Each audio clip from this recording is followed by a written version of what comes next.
Hey, what's up, everybody? It's your boy SBX, and making this video on WWE and my thoughts about how it's going down so far for this generation. For some of y'all who watched my previous video about how wrestling nowadays is so BG, I'm gonna still continue to talk about the perspectives of wrestling and all that. So well, to me, I still like WWE.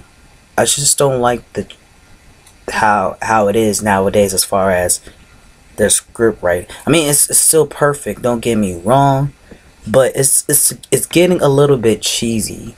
Like, for example, sometimes the certain jokes are not even funny. The characters act a bit corny. As far as the divas go, some of them are just plain old Barbie dolls that look cute, but at times it's boring to watch divas wrestling. And it's just like a 2-minute process of watching these female wrestlers or divas in the WWE wrestle, and it's not even worth being competitive about. All these girls are doing is just throwing each other at the on top of the mat and pulling each other's hair and whatever they do.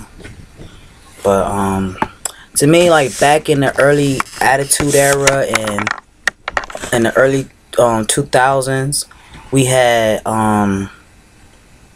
China, who was pretty much one of the dominant WWE superstar or diva that we had in the Attitude Era, who literally liked to wrestle both male and female wrestlers in the WWE or WWF at that time.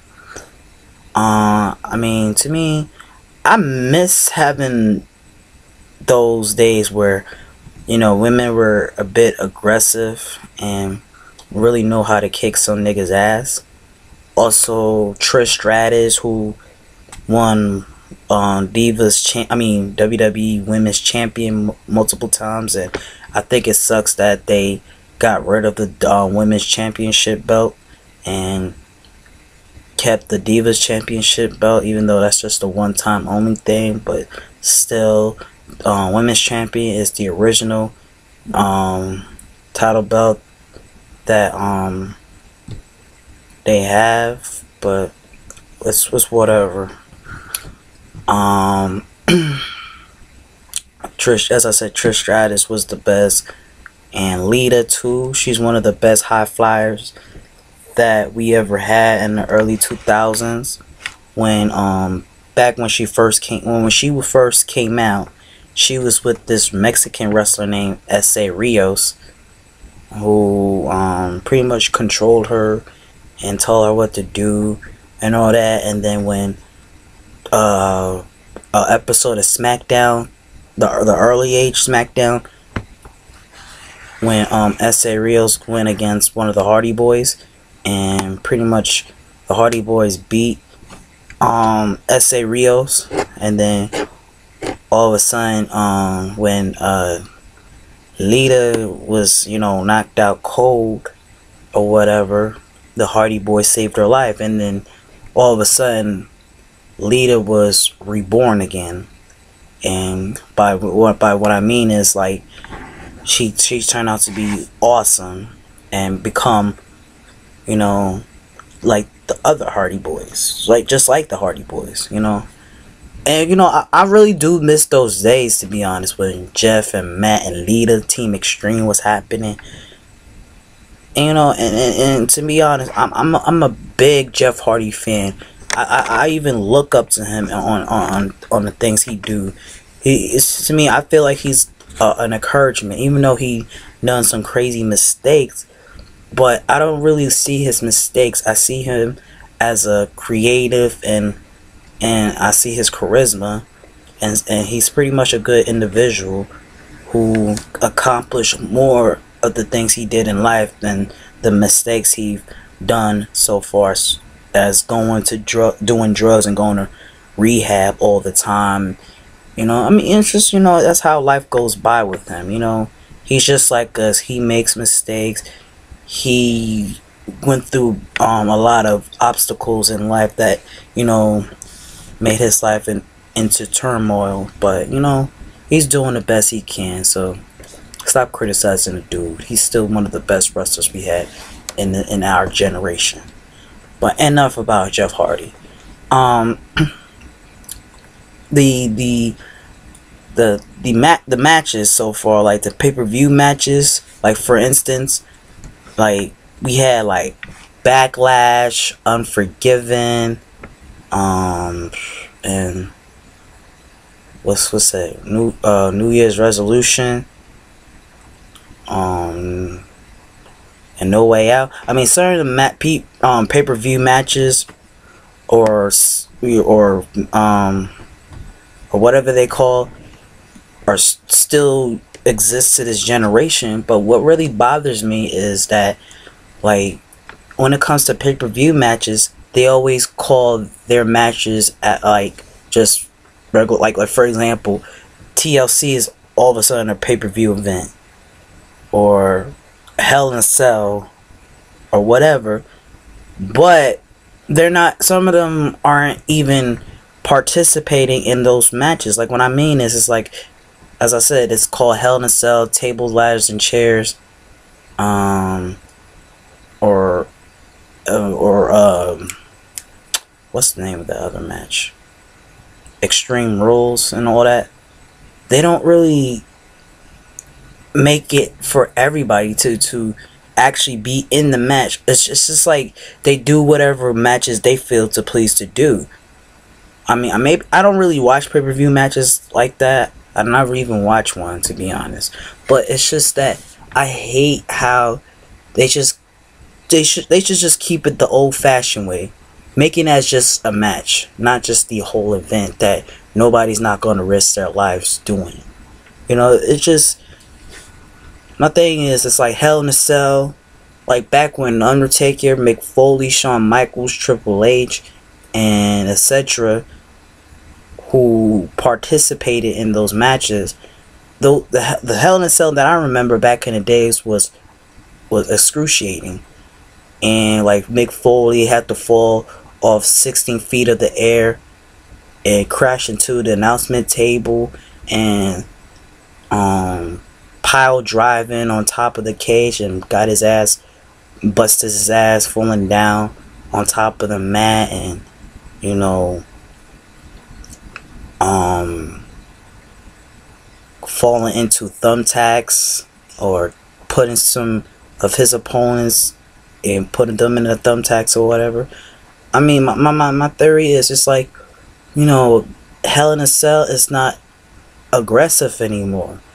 It's like nowadays when you watch Hell in a Cell on a pay-per-view matches or whatnot, or see the glimpse or the clips of how the match is going, and see like John Cena and Randy Orton or whomever is in the match, all they were doing is just fighting and fighting, and just never really left the cage, and or pretty much pushing each other into the cage at all. You know, what the fuck? And then that shit right there is kind of boring to me. And it's like, you know, nobody's not risking their life or risking somebody else's life by, you know, causing them any harm or whatever. I feel that, you know, the last Hell in a Cell match that we watched that was pretty good around this generation was The Undertaker versus Edge.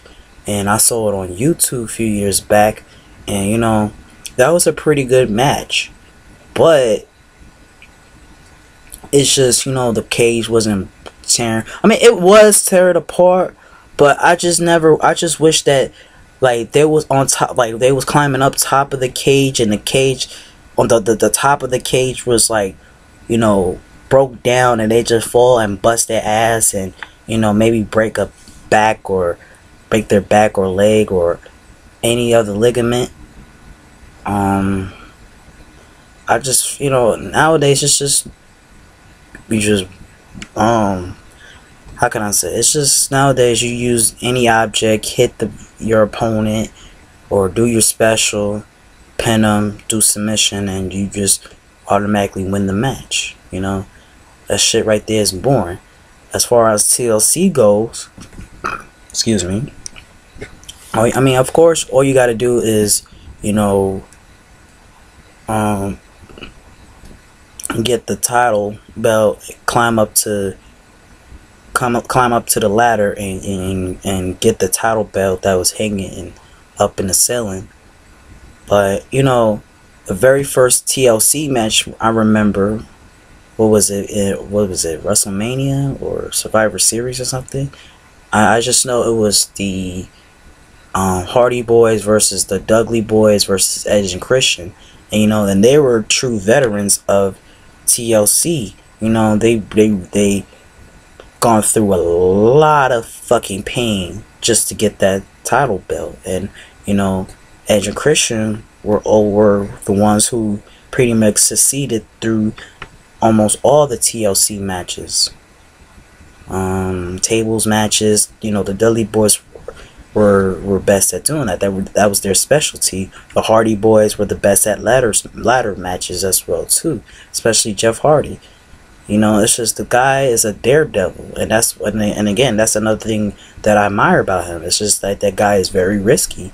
He doesn't care how high he had to climb up. He will do that stunt by doing that swanton bomb with that leg drop, or whatever he's gonna do. It's just, that was extreme wrestling right there. Wrestling nowadays, that shit is not extreme at all.